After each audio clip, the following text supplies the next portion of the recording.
Go. Okay, another week of news with me and Eric. My God, we've gone for 4 weeks. Oh, and before this is 3. No, this is the 4th show. This is our 4th one. Are you sure? I'm pretty sure this is 3. No, this is 4. I'm gonna go back and check later. Good luck on I'm pretty that sure one. it's 3. No, it's 4. I am the executive producer, Eric. I know all. And before we go on, we would like to apologize to the British community for bad-mouthing our English correspondent last week. We are sorry. I actually think we should have him on each week to report news that's already been reported. And get more ridiculous as it goes on. Like in 6 months, have him report that Spider-Man's getting rebooted.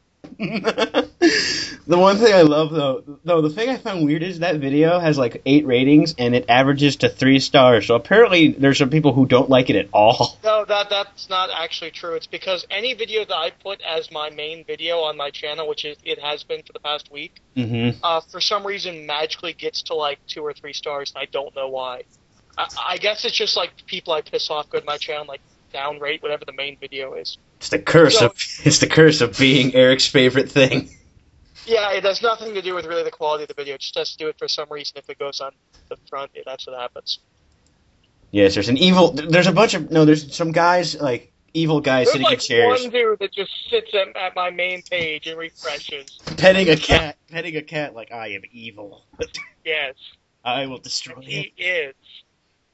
Wow, that was... Anyway, moving on. Yes. And we are moving on. You got the first story, Eric? Yes.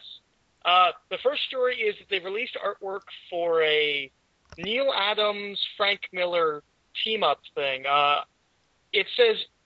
It's kind of confusing because it says Neil Adams is writing and drawing, but it's going to be scripted by Frank Miller. So I'm guessing that means that Neil Adams is plotting and drawing. Yeah, I get that too. And it's going to be written by Frank Miller. I'm hoping that this is a return to form for Frank Miller. I like what he's been doing, but I'd like to see him go back to more serious work. Mm-hmm. And the artwork looks spectacular, so. Yeah, I think it looks cool, and, seeing anything with those two are like legends in the Batman universe. Well, I've kind of always held the opinion that when it comes to Batman artists, it's Neil Adams and then everybody else. Oh, I would agree with that. Neil Adams is the man. Yeah, well, he did great stuff on Green Lantern, Green Arrow as well, but particularly with Batman, he is the artist. Now, the question, though, is, since Frank Miller is scripting this, is this one of the many things that's delaying All-Star Batman? I don't know. I've been hearing rumors that All-Star Batman's now canceled. I'm assuming that since the last issue came out, over a year ago. Which I don't think is Frank Miller's fault. No. I think it's Jim Lee's fault. Yeah, and I'm going to guess, given the last story of... Oh, we're going to get into that. Yeah, I'm pretty sure that it's... Even if it wasn't canceled, it is now, because there's no way Jim Lee can do that now. That's 2 executive jobs now. So, I'm excited. I really am. I hope this comes out on time, and I hope it's as beautiful as these pictures make it look. I hope it comes out. I think it will. I think it will. Yeah. I think it will. If they have Frank Miller in a cage where they know where he is. Is he writing? No. Make him write. Like a zoo. Not like he's got much else to do. I mean, I'm pretty sure that whole... Because he was supposed to do Buck Rogers, and I think that's on hold now. Yeah, I haven't heard a thing about that. And, you know what I'm really digging from these pages, mm-hmm. or at least the first page? Yeah. It has movement drawings, which you almost never see anymore. Where it's a less detailed version of the character he's moving. Mm-hmm. You never see that in artwork anymore, and I actually really dig that. You'd see it in Ultimate Spider-Man. There would be 4 Spider-Mans without webbing, and then there would be the final picture Spider-Man to indicate his movement. But you don't see it in artwork a lot anymore, and I actually kind of miss it. So it's nice to see that. Yeah, I think that's cool too. I think I saw a cover from an old Thor issue where it looks like it's the hammer swinging, but it's just a circle with little rectangles. Yeah. I thought that was wow, that's cool. We don't see that anymore. I actually have an issue like that. So yeah. So next story. Yeah. Well, this is a big thing. Apparently now they're basically, in a way, starting a Astonishing line at Marvel. They're canceling Astonishing X-Men, which I wasn't fully aware was coming out because I don't read it now. I still need to pick up the. Wait, they're canceling it? I missed that. Well, no, oh, you missed that. Well, okay, here's what they're doing. They're canceling the ongoing, and Right. they're putting out two things. They're putting out what it looks like. See, they're putting out a mini series. Okay. This is all right. Because it's still written by Warren Ellis, who was writing Astonishing, so it must just be him taking and doing what he was doing on Astonishing, anyways. As new.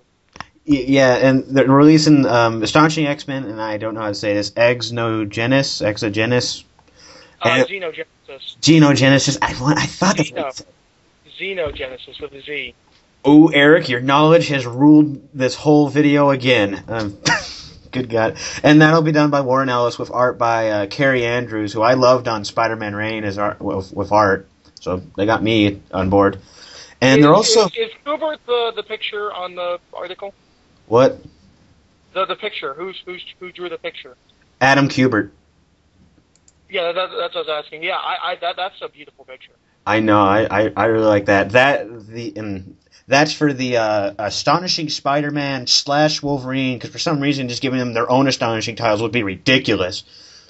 It's not like giving them more than one title. That would be stupid. They have to share it now. Deadpool's taking note. I have so little, I have so little interest in this. Because of Jason Aaron? No, not because of Jason Aaron. I actually really want to read Weapon X Wolverine. I've heard that's really good. I read the start. It was really good, yeah.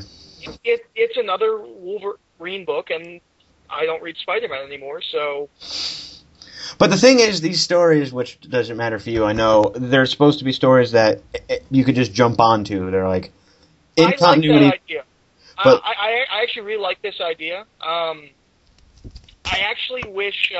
because they're launching another Iron Man book called Iron Man Legacy. Uh-huh. And I would actually much rather an Astonishing Iron Man, which was just kind of like standalone, cool Iron Man stories. Mm-hmm. Just wait till after Tony comes back and he gets the new armor, then launch it.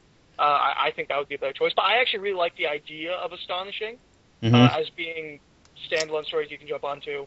Because that was actually something I recently had a problem with, was that there was a girl at work that watched Heroes, and I was like, why don't you just read comic books? And she was like, well, I'd like to. And, I was looking at my shelf, and I'm like, I can't, it's hard to think of something that you can just hand to someone cold turkey. Yeah, and it's, getting into comics is kind of intimidating, because there's so much continuity, and you don't know where to start.